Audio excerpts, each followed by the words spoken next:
Ayan guys, nandito na tayo sa Daraga Church. Ayun. So yan ang kaganapan ngayon dito. Ayan. Ito ang Daraga Church. Yan. Ayan siya. Yan. Ayan siya guys. Hindi tayo makapagpalipad ng drone. Sobrang lakas ang hangin.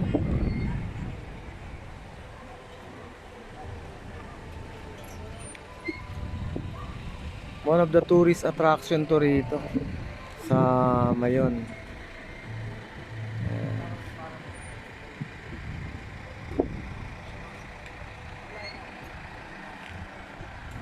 Pinakalumang simbahan.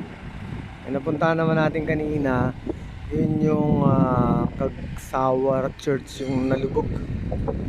Yan. Ayan guys. Ayan si Mayon. Nagpapakita siya. Oh. Ayan siya. Oh. Lapit natin.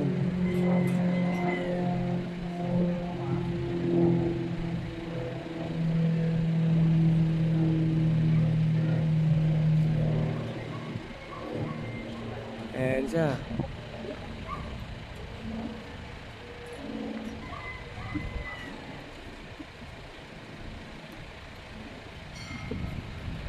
Okay guys, update ko kayo mamaya.